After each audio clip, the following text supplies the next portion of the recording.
Good morning. This is try number 2. The cat shut the camera off the last time she was up here. So, let's go. Let's review the stories before she decides she wants to shut it off again. Alright, big stories I'm going to be following in 2020 is not the impeachment. In fact, my dear, I don't give a damn. Just know if they impeach him, we're going to get Mike Pence for a while. And he has potential to be even worse than Trump. Now, story number 1, of course, is going to be food shortages. I'm going to take some time during, in between Christmas and New Year's to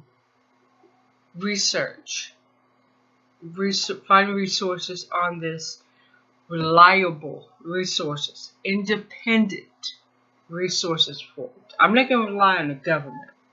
You cannot trust anything the government says. I mean, hello, they're going to move 4,000 soldiers out of Afghanistan and send them where? Back in. People are looking elsewhere.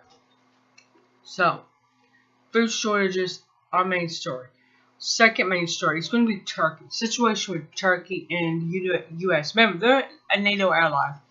They are contemplating leaving NATO. They were listed back in summer as an enemy. Think about that. They're a NATO ally listed as an enemy. With friends like the U.S. government, who the hell needs enemies? We also have military bases there. They can very well evict our military from the bases. Now, I'm not saying they're going to leave because we all know they're not going to leave. But they can make it very uncomfortable for our military personnel to be in Turkey when they're off base. That is something they could do. And, well, it's their country. They are a sovereign country.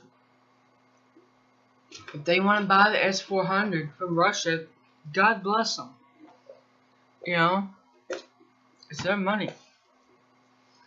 And they have had their feathers in a ruffle ever since the House and Senate acknowledged the Armenian genocide, which the Ottoman Empire, what was left of it, committed in 1915. Our government acknowledged it. 70 or 80 years later, they did. So now Turkey is considering passing a bill which would acknowledge the genocide of American indigenous people. Cherokee, Cheyenne, Lakota. These folks. Think about that. What if they do it, and for a major slap in the face, kick in the crotch at the same time, they make a Memorial Day to it.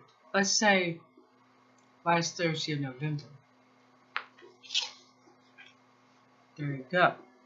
The third story we will be watching is a situation in Virginia. Oh yes, Senate Bill 16. Remember, it will ban guns. It's going to start moving that direction to disarm us as a nation. Now, I've told you, I do not have guns. I am right just south of a police station. There's no point. Now, would I have one in my home? Yeah, my daughter's 16. So, yeah, I would. I wouldn't mind. Would I ever give it up? Hell no. No way. Out of my dead rotting hands. It will also ban martial arts. Study of the knowledge of. We talked about this. It's because once we get this knowledge in our brains and ingrained into our bodies, there's no forgetting it. Your mind can forget, but your muscles, they don't forget. That is what scares these elites.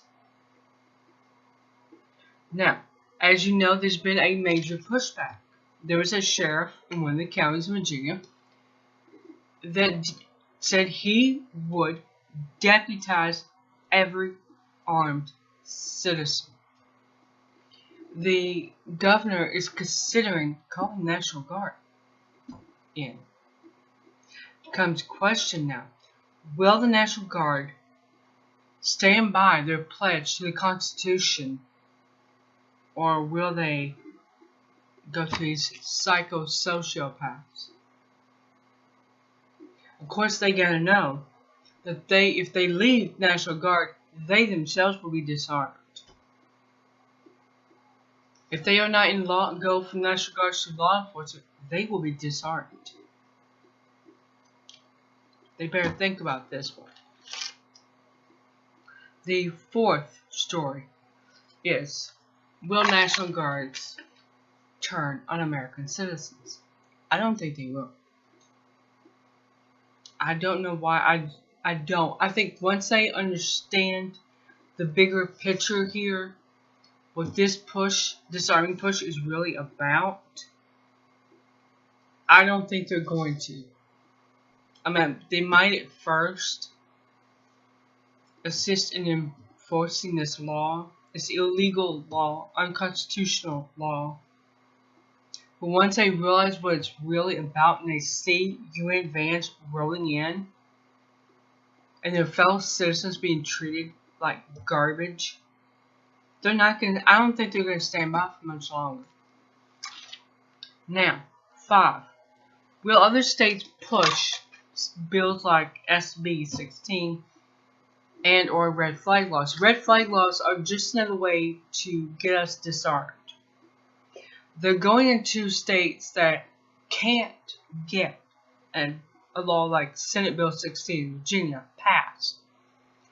Because Southerners, we tend to hang on to our Bible in one hand and a gun in the other. Okay. We're not going to let either one go. Not now, not ever. When Charles Heston said, "Out of my cold dead hands," we take that to heart. So, the red flag laws are just in running the Second Amendment. They are to pave the way to make laws like SB 16 a little more powerful, a little more productive. They won't go for this, while they will go for this, and will tag it a psychiatric issue evaluation. Then they'll go for it. Now, alright, here's something I'm going to do on both channels. We're going to work through. Building up a pantry on a budget. I have a very tight budget. It is what it is each month. And I see the need that I need to start looking at alternative sweeteners like agave, honey, this type of stuff. Honey can last forever. There have been containers of it found in Egyptian tombs 1,000 years old. So, with that, we're going to look more to using honey. Using, like, carrots for in the place of a sweetener.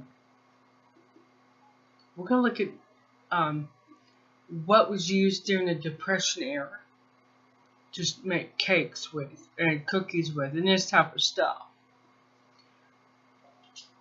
We're going to try and secure as much baking powder, baking soda, flour, sugar, pure cane sugar, not beet sugar. Not the sugar from the beets, No, that's GMO stuff. Stay away from that. That will be the absolute last recourse. And it's not going to be available after, I don't know. I mean, like I said with the first one, I'm going to take time to really research this stuff.